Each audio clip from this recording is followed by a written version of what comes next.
दोस्तों,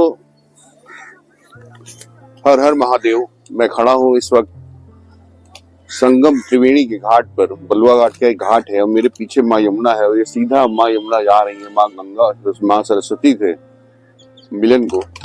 वहीं पर मिलन होता है त्रिवेणी संगम प्रयागराज घाट का। और दोस्तों, मैं इस वक्त यहाँ पर खड़ा हूँ क्योंकि मैं आपसे एक सवाल पूछना चाहता हूँ। दोस्तों, क्या आपको इस सवाल का जवाब पता है?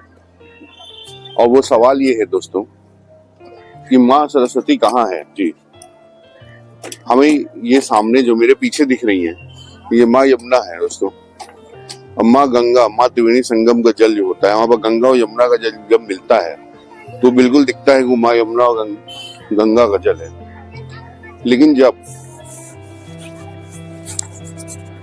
यहाँ पर सिर्फ माँ त्रिवेणी संगम में यमुना जी का और गंगा जी का जल दिखता है तो माँ सरस्वती कहाँ है? ये बहुत सारे लोगों के जहन में ये सवाल आया होगा दोस्तों कि माँ सरस्वती कहाँ है, क्योंकि माँ सरस्वती अदृश्य है, वो हमें दिखती नहीं है दोस्तों। से कई सारे शरणार्थियों ने ये बात पूछी जब मैं कवरेज कर रहा था कि यहाँ पर माँ यमुना और माँ गंगा का जल संगम में दिख रहा है बिल्कुल आपस में, तो माँ सरस्वती क्यों नहीं दिख रही है?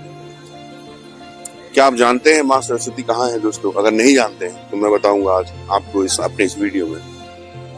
माँ सरस्वती त्रिवेणी संगम जो प्रयागराज में है, माँ गंगा माँ यमुना हमें दिखती हैं दोस्तों। उनका पानी का रंग भी अलग होता है दोस्तों, और जब वहां मिलती हैं संगम में तो साफ दिखता है कि ये संगम त्रिवेणी प्रयागराज है। लेकिन माँ सरस्वती हमें नहीं दिखती दोस्तों, क्योंकि माँ सरस्वती लुप्त है दोस्तों, अदृश्य है। जी हाँ, जिस तरीके से हवा हमें दिखती नहीं है लेकिन होती है हमारे आसपास है, ऑक्सीजन हमें दिखता नहीं है लेकिन होता है हमारे अंदर। इसमें भी मैं बोल रहा हूँ तो ऑक्सीजन जा रहा है और कार्बन डाइऑक्साइड बाहर आ रहा है दोस्तों। तो ठीक इसी तरह माँ सरस्वती भी यहाँ पर है दोस्तों, बस वो हमें दिखती नहीं है।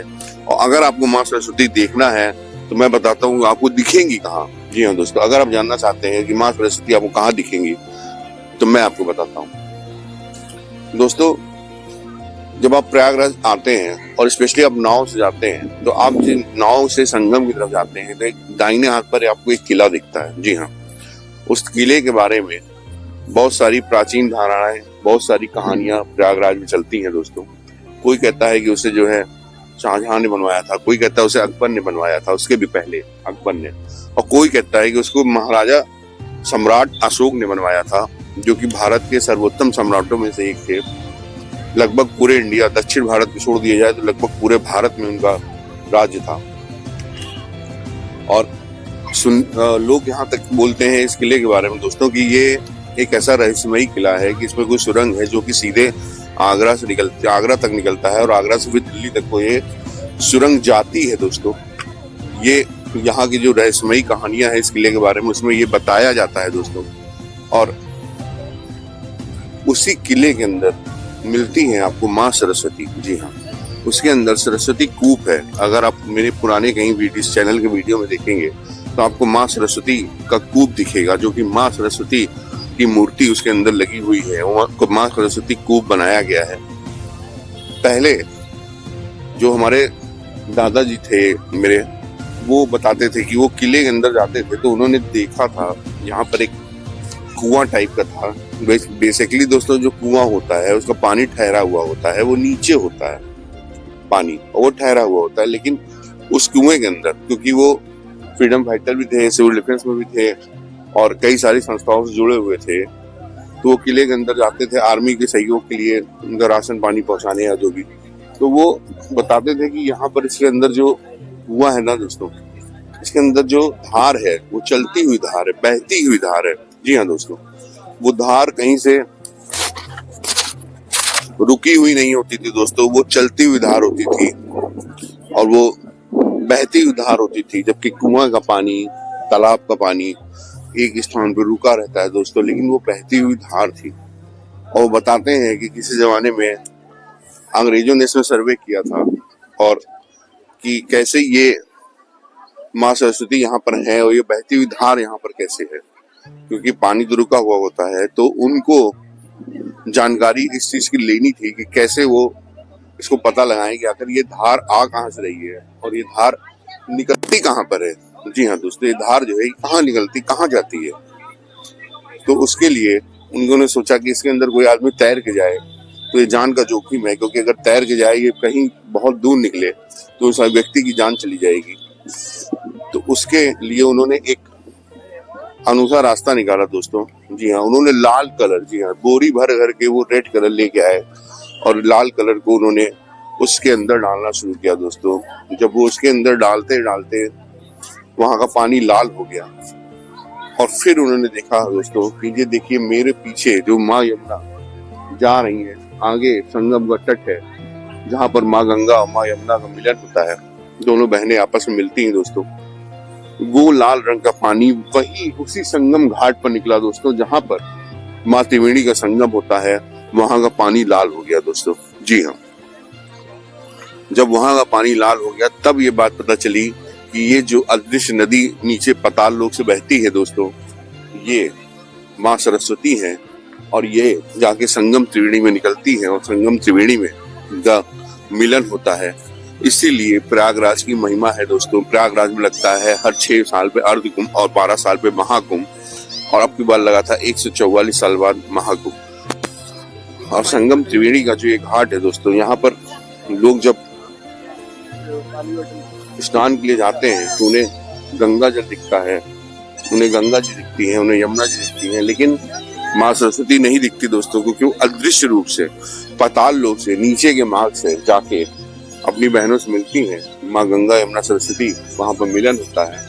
उसके बाद वो माँ गंगा के रूप में आगे की ओर बढ़ जाती हैं दोस्तों। जी हाँ, माँ सरस्वती यहीं प्रयागराज से माँ त्रिवेणी तक आती हैं, माँ यमुना भी यहीं तक आती हैं। उसके बाद जब आगे वो बढ़ती हैं तो गंगा जी का रूप ले लेती हैं दोस्तों, और वो आगे को निकल जाती हैं अपनी अविरल धारा से और लोगों का पाप धोने और लोगों को पुण्य देने।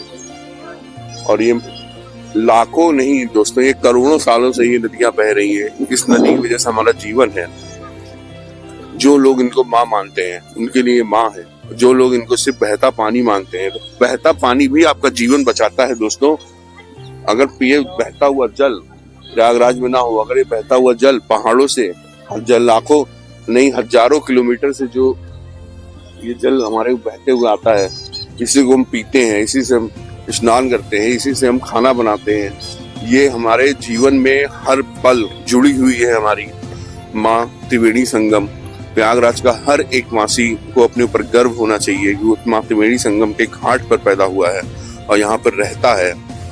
और जब भी हम प्रयागराज में, कभी आज तक ऐसा नहीं हुआ दोस्तों कि पानी की कोई कमी हुई हो। जब भी आप कहीं पे भी गड्ढा करेंगे, हैंड पाइप लगाएंगे, वाटर मोटर लगाएंगे, समर सिविल लगाते हैं दोस्तों, तो जल जो निकलता है नीचे से वो माँ सरस्वती का जल होता है दोस्तों। जी हाँ, क्योंकि माँ सरस्वती पाताल लोक में चली गई थी। पाताल लोगों के प्राणियों का, जो पाताल लोक में प्राणी रहते हैं, उनका उद्धार करना था दोस्तों।